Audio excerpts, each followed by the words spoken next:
Hello, hello, ladies and gentlemen. This is your girl Mitzi, and this is Mitzi. Let's think about it. Today, we are thinking about the emotional muscle. Yes, that is on our minds today. And luckily, I have Benji here who's going to really help us think about this in a whole new way. So, thank you so much, Benji, for coming onto my show and sharing your time and your perspective. Let's just dive right in. When you hear those words, emotional muscle, what does that make you think about? So, the biggest element of it for me is understanding that mental health really isn't or shouldn't be considered a mental thing. This isn't about logic and rationality and analyzing and understanding. This is about a skill, a tool, and as you said, a muscle that needs to be built. These are things that are gained through practice. Like if I explain something to you about your psychology, oh, well, this is where your people pleasing behavior came from. It all happened because when you were 5, your mother used to tell you that your only value is to serve the family. And then your dad told you this and that told you that. And you would go, oh, yeah, that makes a lot of sense.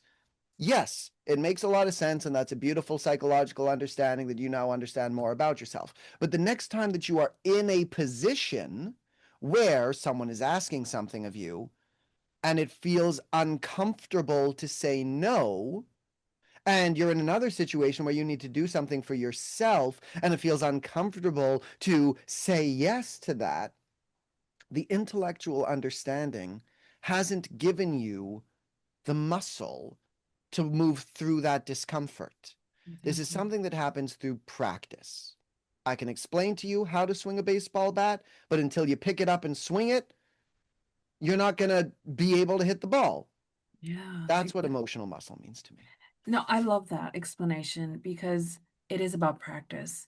And when you think about just a muscle alone, no other criteria when it comes to it. When you work on a muscle, work on your biceps, work on your abs, it's consistency. It's that discipline. It's that I'm gonna get it done. One day I'll have a six-pack abs and it will happen one day. You know what I mean? That persistence, and I think we don't necessarily consider our emotions in that manner. And you're right. A lot of the times we think of it very logically, or we see a psychiatrist and they tell us these things, but it's also very deceptive because our mind can perceive things if we are told of what it is or what happened or what's the reason, but unless we actually understand it, we may not actually comprehend what is really grasping or what's really going on. So I really do enjoy the fact that you said it's not a mental thing. It's a muscle. It's something that we have to work on.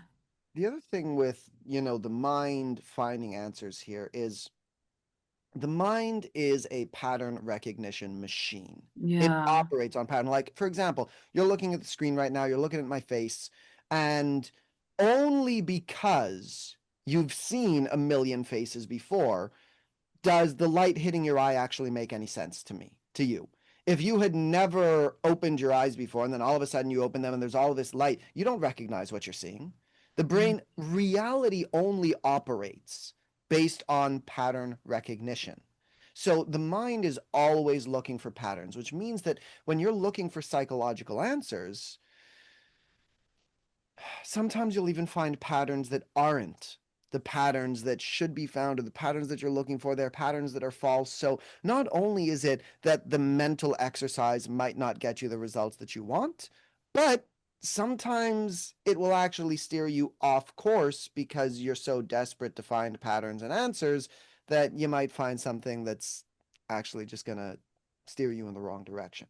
Yeah, that's why we can mislead ourselves, we can misguide ourselves, and that's the reason why we can also believe lies as if they're truth and truth as lies because of those patterns that we are seeking, and we can have that tunnel vision. And let's say, for instance, someone says, "I'm a bad person, I'm a horrible person." Well, you're gonna find that in life. You're gonna see those answers because you're gonna be seeking it. So it really is um a difficult thing if you're not consciously aware of it. So I guess that is my next question. Do you have to be consciously aware of these patterns, or do you have to try to pay attention to which emotions you're building or breaking down?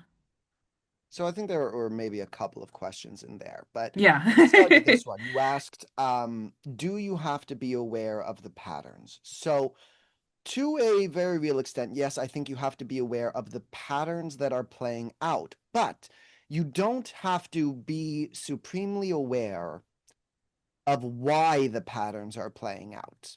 There are Mm, two levels to understanding why the patterns are playing out. Okay, so if you recognize that I have this habit of, I used people pleasing before, or I have a habit of getting very defensive when people bring up this subject that I'm sensitive on. Like we all get triggered. And these days, with the political divide being what it is, they're like, we there are such serious conversations to be had and things that we are so powerful about. And if we don't recognize when we are getting triggered, then we will allow ourselves to get frustrated and get defensive and get angry, and that's not going to lead us anywhere in for a positive conversation. So we don't need to understand. We do need to understand that we are getting triggered. But when it comes to why are we getting triggered, there are two sort of levels of looking at this. okay. One is the deep looking from your past psychological lens of where did that trigger come from? Like what I was saying before, of when my mom said that to me, or when my dad said that to me, and when this happened, and when that happened, and this, that I feel is false. It doesn't get us anywhere. And that's what I'm saying. There will always be a pattern. Just also sometimes you can be sitting across from a psychiatrist, or even just a person who really doesn't know you, but you give what, and I've experienced this many times, someone who doesn't know me at all. And I mention one tiny thing, which is not at the reason behind my stuff, but they cling to that because it's the first thing they heard and they try and convince me, oh, well, that's why you do. And I'm like, no, you didn't even understand what I said because that's not the real truth. So Yeah. you don't need to understand the nitty gritty behind your past and your history of why this is happening. What you do need to understand is why this stuff happens in general. You don't need to understand how you built up your trauma and your limiting belief around that thing. But you do need to understand how trauma builds up as a general rule. Yeah. It's sort of like, because if we're, I do refer to what I do as emotional fitness training. We're talking about emotional muscle here. It's sort of like if you want to lose weight, Hmm. you need to understand how the body puts on weight and how it loses weight. You need to understand the general mechanics of the body and physiology so that you can understand, okay, well, I need to move my body. I need to restrict my calories because the calorie deficit is the main key to losing weight. You need to understand that stuff.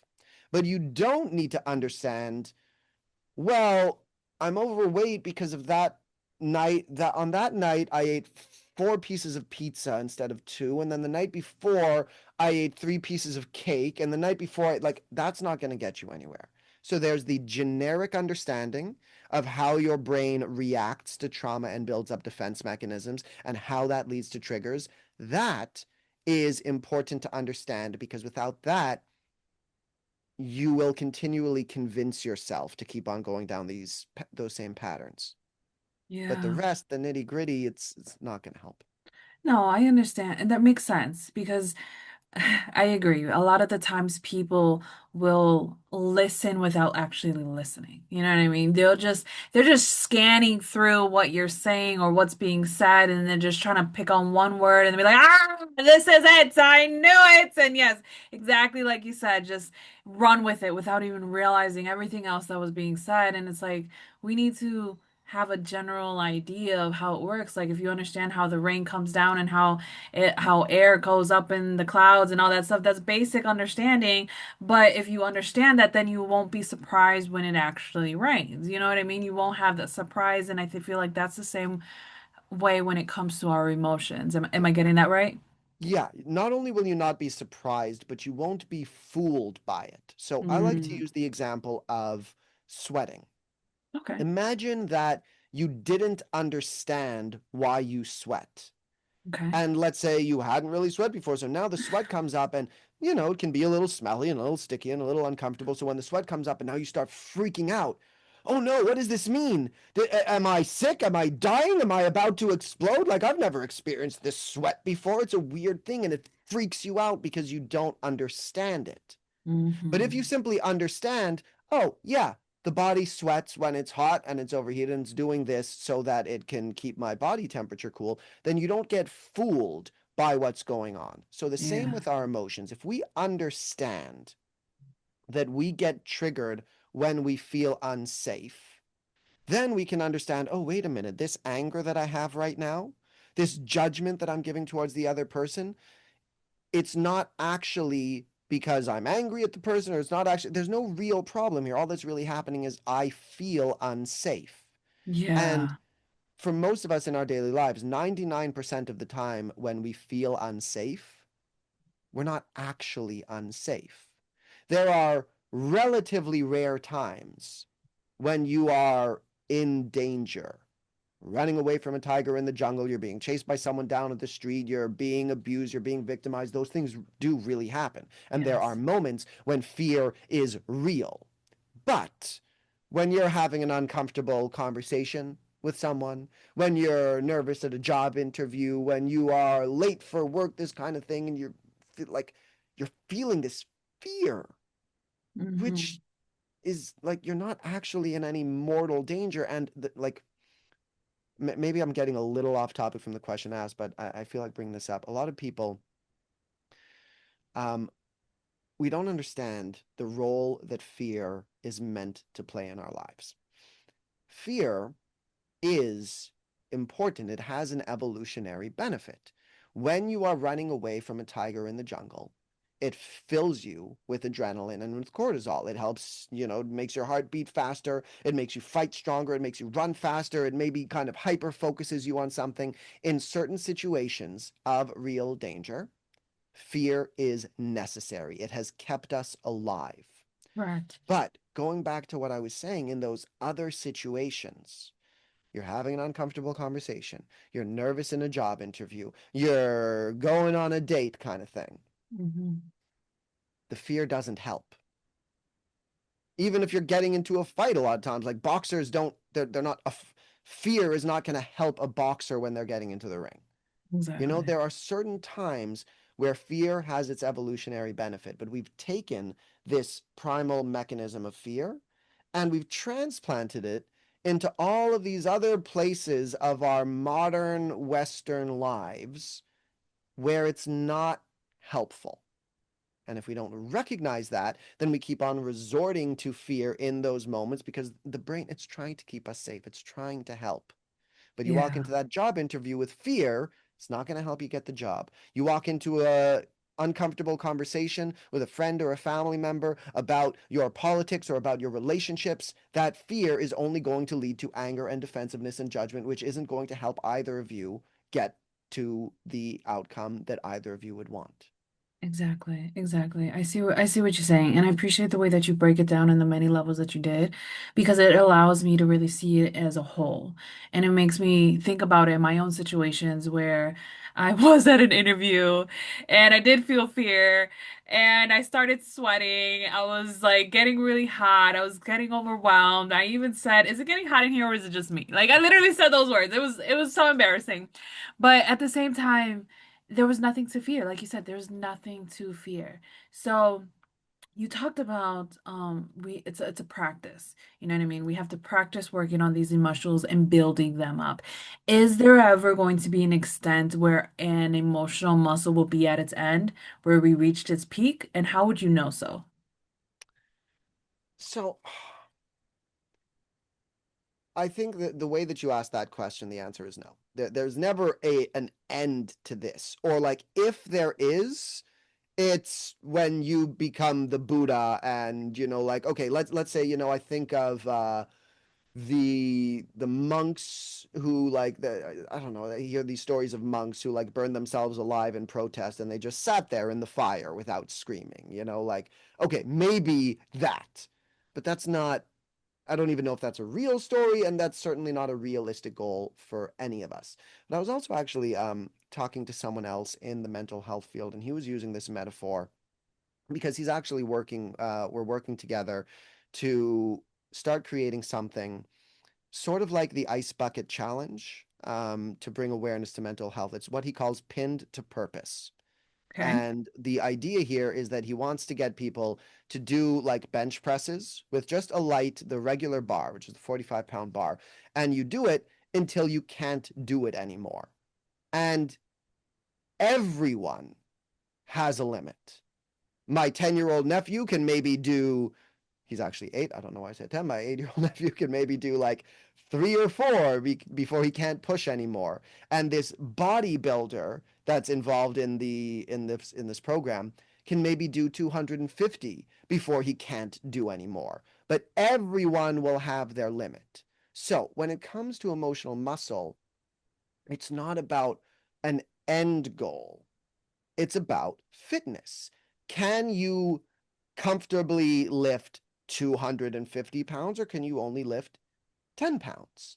And the thing is that when we're not emotionally fit, then the slightest trigger can completely derail our day and get us to do things which only create more problems. But the more emotionally fit you become, the more challenging situations that you can handle while staying completely calm and completely stable, and it won't even register to you as a trigger anymore. So it's not Yeah. just that when you get stronger, you can handle bigger triggers. It's that you will get triggered less. But to bring it back really to your question, no, there's everyone who's not that monk that I was talking about will have their limits. I have my limit. Like, I'm obviously in my own practices, my own skills. I teach this stuff for a living. I've made a lot of progress. Does that mean that I'm never going to feel frightened or angry or upset ever again? Absolutely not. And also, let's go to the story of Job in the Bible. If God were to strike me down and take everything, and he kills my family, he kills my, takes my home and burns everything down, I might slip back into that, the same kind of fear and depression that I once had. We all have limits, and that's okay, you know? Yeah, yeah, I do. Again, I love the way that you break it down because it not only does it make us realize that we're human and it's okay to be human. It's okay to feel these feelings because we embody them. We feel them. We grow with them in a way. You know what I mean? We don't act like a 1-year-old when feeling everything and experiencing life as we do when we're in our 30s, 40s, 50s and on. You know what I mean? They grow, they evolve, and they mature. And I think that's where I'm understanding it. And I think it comes back to that saying is that you know that you're healing when you are put in an old situation that used to trigger you and it no longer triggers you. So that's kind of where I'm getting it. So I want to know, when did you really start for you that you realized that you needed to work on your emotional muscles, not just your physical physique? Oh, well, I mean, you could talk for 10 hours about that, and there are all sorts of different stories and places, and that question can take me in many different directions, some of which I'm not sure are the conversation we want to go down. Um, so I'll go with this part of the story. It was probably about 9 years ago by now. I was running my recording studio, and I was also working at a couple of clubs, and I was very much a people pleaser and an overgiver. The recording studio that I was running it was called Flip the Industry, and it was this semi-philanthropic endeavor dedicated to helping emerging musicians get off the ground. Partly from an ideological standpoint, but partly just because I didn't feel confident about myself. So I covered up my self doubt with this ideological principle. So I charged as little as possible. So a lot of the artists that I was working with were taking advantage of me. And Mm, there was a whole long story there. And at the same time, I was working at this club, which again, massively long story. So just the nitty gritty important details is it was a very emotionally unhealthy environment. And I didn't recognize that at the time. I didn't realize the way that people were being emotionally abusive to me. And then as a third part, I also fell madly in love with a woman there who, like, we were seeing each other for a while, and she had told me that she was a sociopath. And I knew that she was an alcoholic and she was suicidal, but I didn't understand. I didn't believe her that she was a sociopath. We still have kind of debates about it to this day. Um, But so when emotions, like for the first few months that we were seeing each other, we were just hanging out. And then we finally had a conversation one day of like, what are we? Are we a couple? Are we not? And we both decided that we're not. But then it was like a month or so after that conversation, something happened. Again, long stories. The emotions became real for both of us. It became serious. And so like, my heart massively opened up to her, and her heart closed off because she couldn't handle emotions. So when the Mm. emotions became real, she pulled away.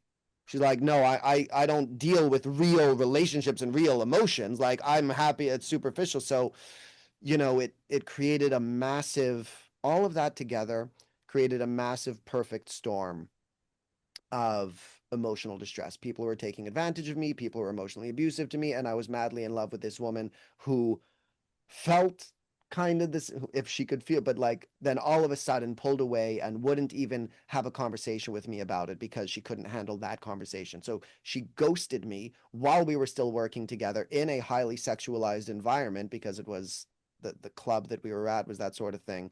So um it just created this perfect storm where it tore my life apart.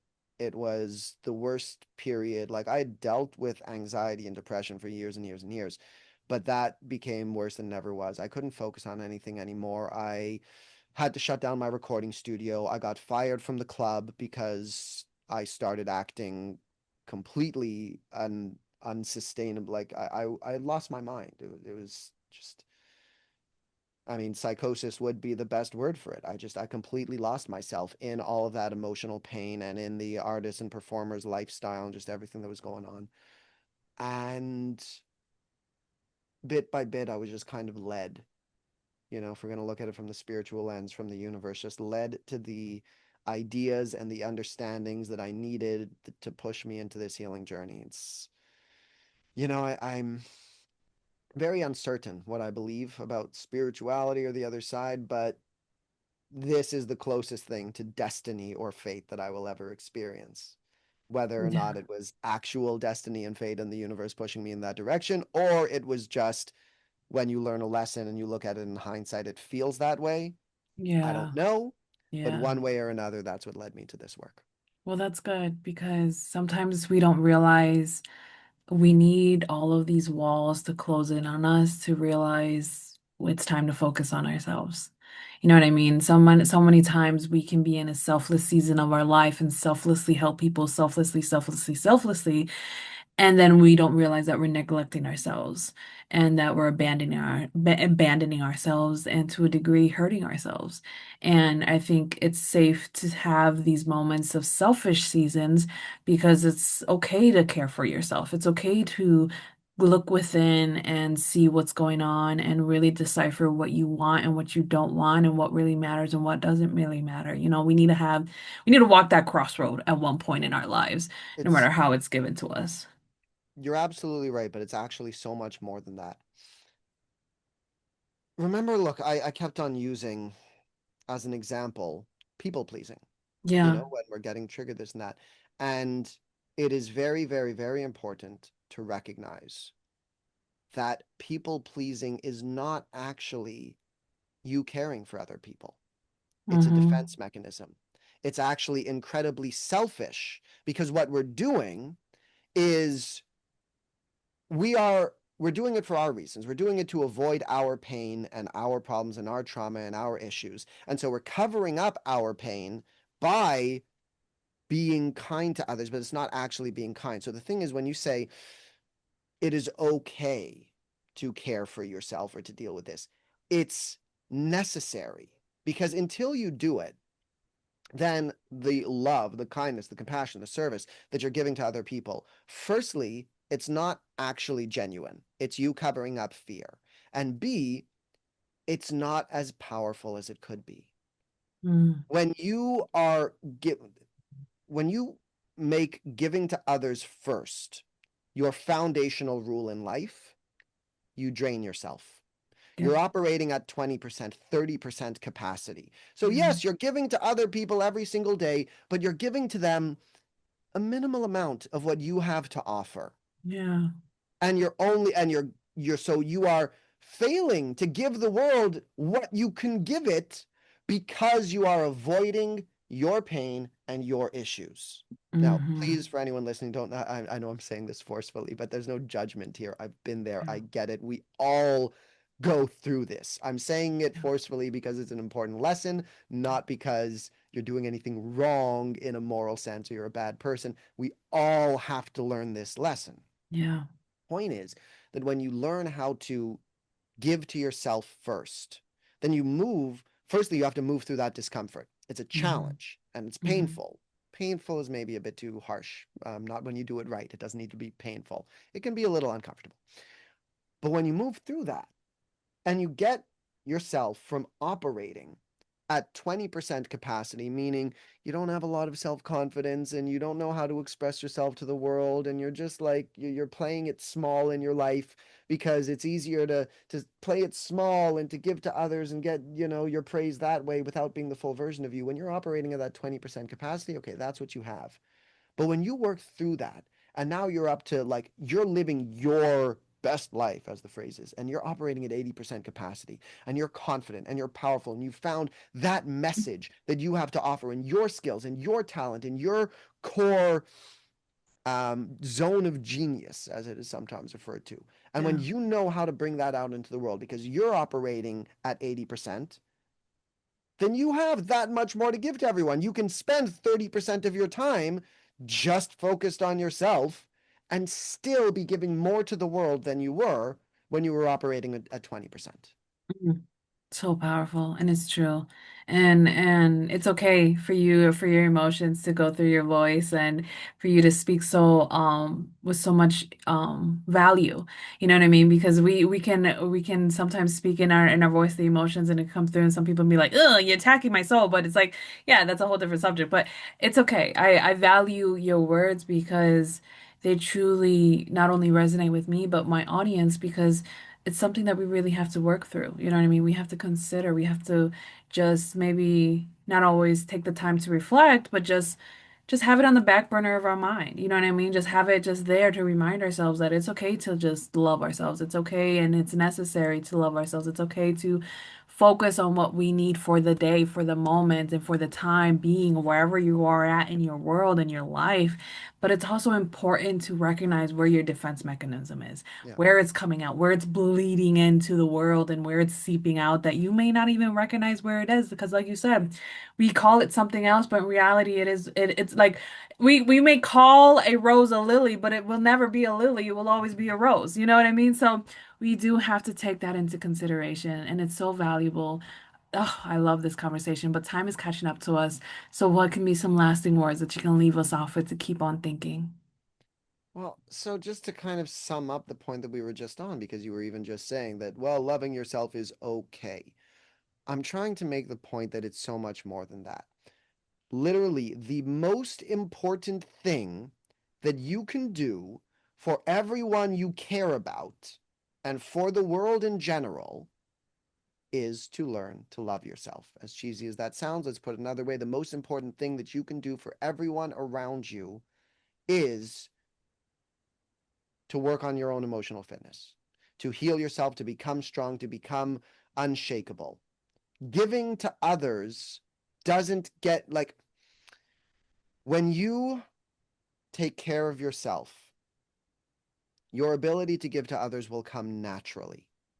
But when you're giving to others out of a sense of guilt and shame and fear or resistance to dealing with yourself, because that's where you get your sense of pride and self esteem, then you're not actually serving others as much as you think you are. So, the most important thing that you can do for the world is to take care of yourself. It's not a selfish thing Right. when done properly. Yeah, exactly. Exactly. When done properly, that's the key words there. When done properly. because man, we can deceive ourselves into so many things, not even realizing that's what we're doing. It goes back to the beginning of our conversation. And it's those patterns. It's what we're seeing and it's what we're focusing on. That tunnel vision, or those blinders, they do take a toll, and we have to recognize all of that so that we can truly start loving ourselves. Because man, I've been in that situation where I thought I was doing what I needed to do for everyone and everything, and I was draining myself to the point where I couldn't do it anymore. So then I had to set up boundaries. And now everybody was like, I don't even want to deal with you because now I don't can't have access to you in the same way that I used to have access to you. And I'm like, it's okay. I I had to be okay with it. Like, it's okay. It's okay if you don't no longer want me in your life because I have set these boundaries, I have set these regulations. And if you want to tell yourself and everybody else a different story, then that's fine too. But I know my truth and I know where I stand and I feel a lot better without you in my life anyways. You know what I mean? Yeah. So I think that having So that peace of mind is also good as well. Go ahead. yeah. So there's just one thing. So to clarify that point of what does it mean when done properly?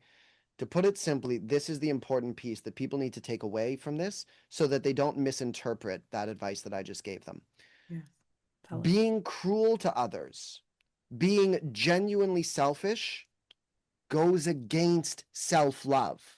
You cannot be cruel to others while loving yourself. Mm-hmm. And it's in that way that once you understand those two principles, that self love comes first and that being kind to others is a form of self love, Mm-hmm. then you can be a giver, you can be a healer, you can give to others in a way that is not detrimental to yourself. But without those two pieces of the puzzle, nobody wins. Yeah, there you go. Nobody's a winner if you ain't putting those two pieces together, ladies and gentlemen. And if you enjoy this conversation as much as I did, and you took something out of this that will make you start pondering on your emotions, pondering on your thoughts, pondering on your self-defense, pondering on your self-love, then this is where you're supposed to be. And go check out Benji because he has such great content on his website just so that you can continue on thinking. So don't do yourself a disservice by stop thinking. Continue on thinking, y'all. Bye.